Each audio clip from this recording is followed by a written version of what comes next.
बिस्मिल्लाहिर्रहमानिर्रहीम। अस्सलाम वालेकुम। कैसे हैं आप सब लोग? दुआ करती हूँ कि अल्लाह पाक आप लोगों को इसी तरह खुश रखे और फिट फाट रखे, अपनी जिंदगियों में हमेशा हंसता मुस्कुराता रखे और हर बुरी नज़र से बचाए, आमीन। जी, तो आज आपके साथ रेसिपी शेयर कर रही हूँ, तो उसे ज़रूर ट्राई कीजिएगा और मुझे कमेंट्स करके बताइएगा कि ये रेसिपी आपको कैसी लगी। तो चलिए चलते हैं रेसिपी की तरफ। जी, तो गर्मी बहुत थी तो पहले सोचा सबसे पहले मैं शरबत बना लेती हूँ। तो ये सत्तू है, ये आपको पता है, ये भुने हुए जो चने होते हैं उसका ये पाउडर है। ये काफ़ी हेल्दी होता है और आपको पता है इसको पीने से पेट की गर्मी भी ख़त्म होती है और मैदे की गर्मी भी ख़त्म होती है। और इसमें बहुत वाफिर मकदार में प्रोटीन और फाइबर होता है जो सेहत के लिए हमारी बहुत अच्छा रहता है। और गर्मी में आपको पता है खाना तो इतना खाया नहीं जाता, तो हमें ऐसी डाइट में अपनी चीज़ें शामिल करना चाहिए जो हेल्दी भी हो और यूज़फुल भी। तो यहाँ पर देखिए मैंने तकरीबन आधी प्याली सत्तू लिया था और आधी ही प्याली मैंने चीनी ली और 2 ग्लास उसमें पानी ऐड करके मैंने इसे अच्छा सा ग्राइंड कर लिया। क्योंकि इसमें इतनी ज़्यादा कोई पीसने की तो ज़रूरत नहीं होती क्योंकि ऑलरेडी ये चने का पाउडर ही होता है। बट ये है कि चीनी अच्छे से इसमें मिक्स हो जाए, तो इस वजह से मैंने इसे ग्राइंड करा। तो यहाँ पर मैं इसे ग्राइंड कर रही थी ताकि ये जल्दी से बनकर रेडी हो जाता। तो गर्मी बहुत हो रही थी तो मैंने सोचा था पहले ये पी लेते हैं। तो यहाँ पर देखिए ये मैं अच्छे से ग्राइंड हो चुका है। अच्छा, इसको ग्राइंड करके ना तो इसको छान लेना चाहिए क्योंकि जब वो जो भुने हुए चने होते हैं ना काले वाले, तो उसका ये जो छिलका वगैरह होता है ना तो वो निकल जाता है। तो यहाँ मैंने उसको अच्छे से छान लिया था। तो ये देखिए इस तरह ये जो चनों का छिलका होता है ना तो फिर ये अच्छे से निकल जाता है। तो यहाँ पर ये छिलके अलग हो गए थे और सत्तू का शरबत रेडी हो गया था। तो इस ये देख रहे हैं आप, ये सब निकल जाता है जब हम इसको अच्छे से छान लेते हैं ना, तो ये सब निकल जाता है। तो जनाब यहाँ पर सत्तू का शरबत हो गया था रेडी और इसमें मैंने डाल दिए थे आइस क्यूब्स और ये बहुत अच्छे से चिल्ड हो गया था। और यकीन करें मुझे नहीं पता था इसका इतना अच्छा फ्लेवर होता है। बहुत अच्छा इसका फ्लेवर होता है, आप ज़रूर ट्राई कीजिएगा। स्पेशली गर्मियों में तो ज़रूर इसको ट्राई कीजिएगा क्योंकि बहुत ये हेल्दी होता है। ना सिर्फ ये पिया जाता है बल्कि इसका टेस्ट भी काफ़ी अच्छा होता है। क्योंकि मैंने भी फ़र्स्ट टाइम ही इसे पिया था। मैंने इससे पहले इसको कभी भी यूज़ नहीं करा था। लेकिन जब इसकी अफ़ादियत सुनी थी तो मैंने कहा मैं ज़रूर इसको ट्राई करूँगी। इसी वजह से फिर मैं ये लेकर आई थी और यहाँ पर मैं बनकर रेडी हो गया था।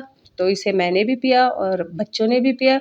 बच्चों को भी इसका टेस्ट काफ़ी अच्छा लगा क्योंकि बच्चे वही चीज़ ज़्यादा पसंद करते हैं जो उनको टेस्ट में अच्छी लगती है। तो यहाँ पर हमने सत्तू एंजॉय किया।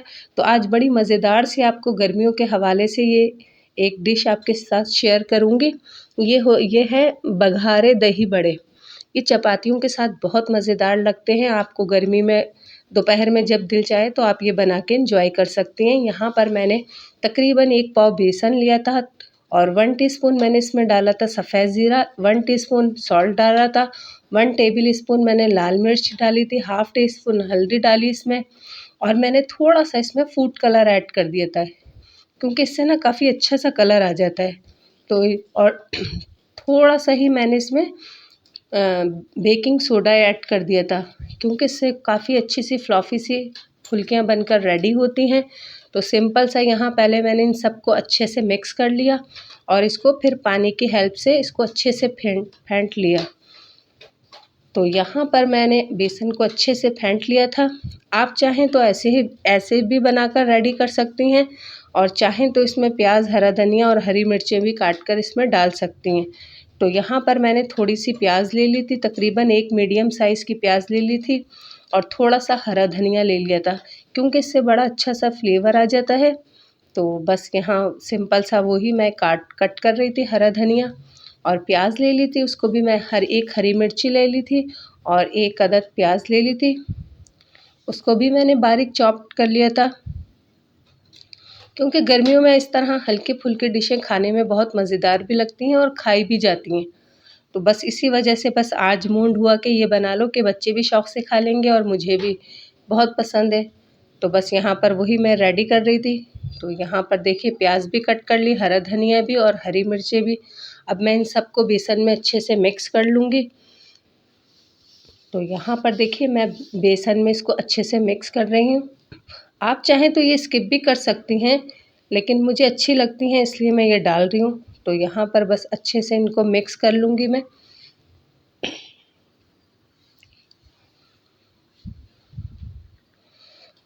और गर्मियों में आपको पता है इतना ज़्यादा खाया भी नहीं जाता, और अगर नाश्ता हैवी कर लो तो फिर तो बिल्कुल भी भूख नहीं लगती।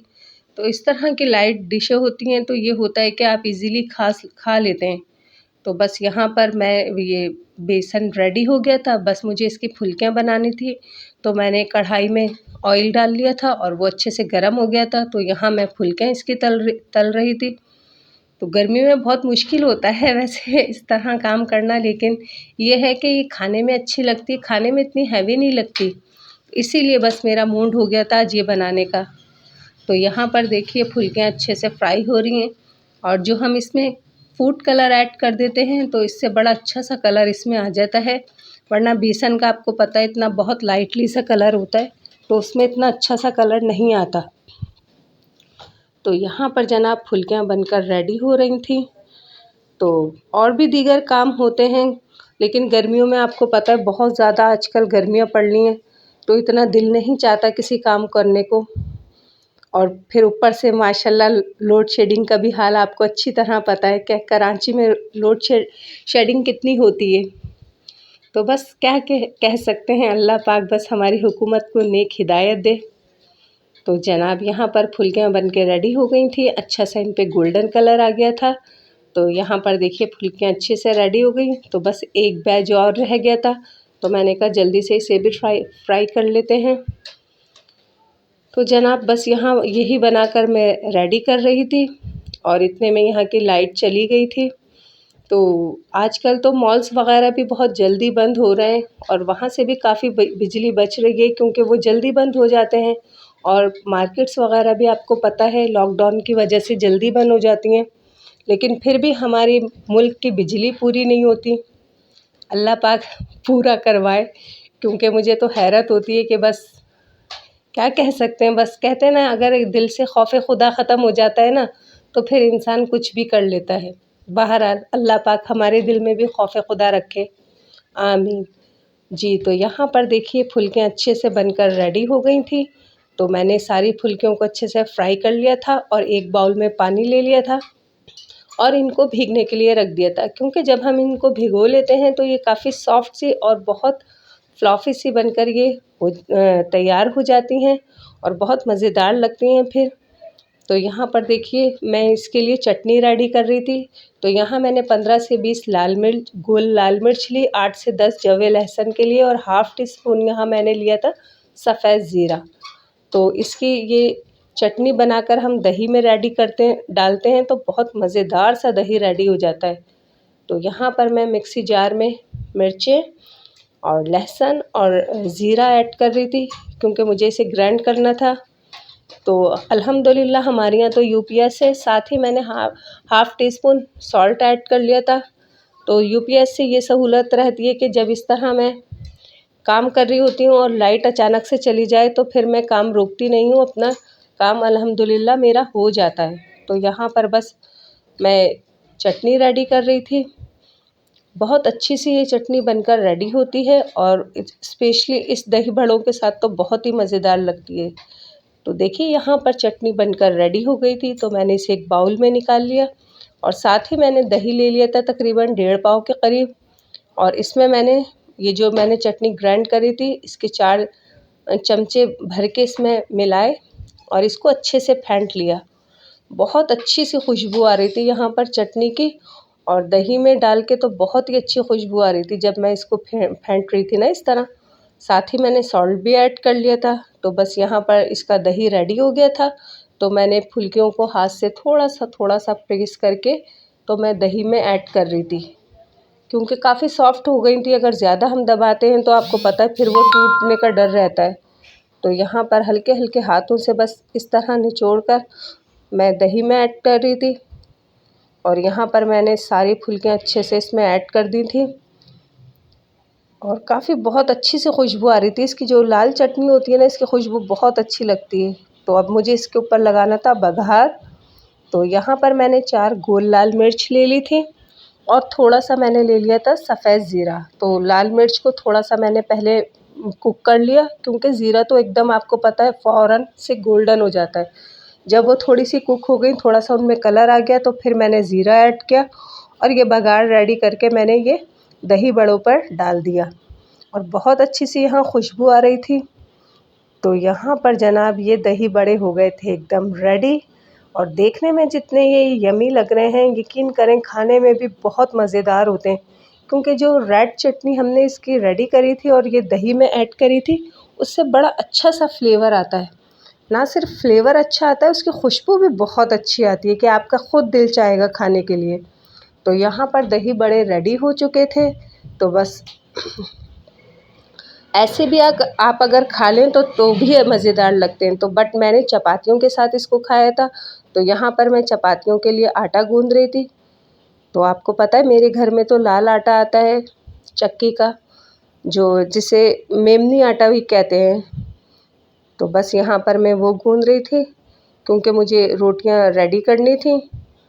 तो यही ये दही बड़े रोटियों के साथ बहुत मज़ेदार लगते हैं। आप चाहें तो ऐसे भी खा लीजिएगा, ऐसे भी अच्छे लगते हैं। तो बस यहाँ आटा गूँध रही थी। तो बस यही कोशिश होती है कि काम जल्दी से टाइम पर हो जाए, क्योंकि हर चीज़ मैं समझती हूँ प्रॉपर टाइम से हो जानी चाहिए, क्योंकि दीगर और मामलात भी होते हैं। तो मेरी यही कोशिश होती है कि मैं हर काम अपना रूटीन के हिसाब से करूँ और सबसे पहले मेरे दिमाग में और जो मेरा दिल कहता है कि मैं सबसे पहले आप यकीन करें मेरी यही कोशिश होती है कि अल्लाह पाक मेरी कोई नमाज ना छुटवाए। क्योंकि आप भी अगर अब मैं भी पहले यही समझती थी कि पता नहीं क्या होता है कि नमाज जब पढ़ने के लिए खड़े होते हैं सुस्ती हो जाती है, कभी गर्मी का मसला तो कभी किसी के आने का। लेकिन अगर हम खुद से दिल में ये तहैया कर लेना नहीं हमें पढ़नी है नमाज, जिस तरह हमें दीगर घर के काम करने हैं इसी तरह अल्लाह की बारगाह में भी हमें हाज़िरी लाज़मी देनी है। तो आप यकीन करें आपके पास खुद ब खुद टाइम निकल जाएगा।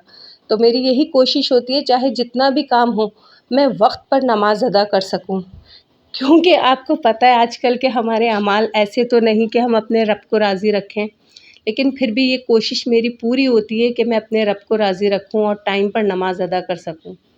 तो जनाब यहाँ पर आटा गूंद लिया था और मुझे 6 रोटियाँ बनानी थी बस। तो यहाँ पर मैं रोटी रेडी कर रही थी, क्योंकि गरम गरम रोटी इन दही बड़ों के साथ बहुत अच्छी लगती है।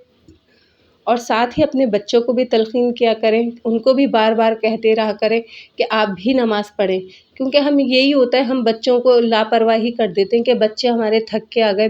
मैं भी यही करती थी।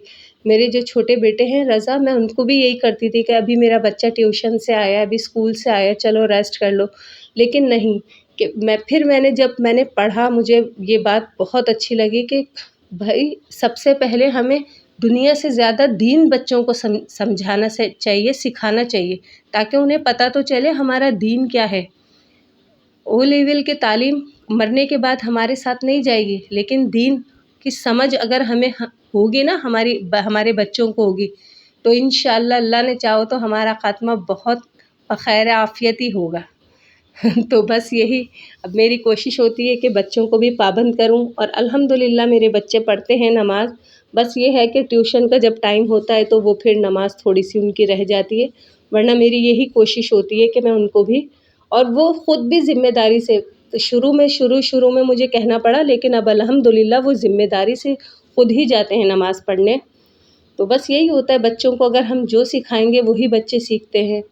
तो यहाँ पर देखिए गरम-गरम रोटी बनकर रेडी हो रही थी और रज़ा साहब ज़ोहर की नमाज़ पढ़कर आ गए थे और बहुत अच्छी आदत लगती है कि मेरे बच्चे को अब खुद से ज़िम्मेदारी आ गई है उनमें। जैसे ही उनके क़ारी साहब जाते हैं उनको फ़ौरन से उनको ये होता है कि अब जमात शुरू हो जाएगी तो फ़ौरन वो नमाज़ के लिए चले जाते हैं।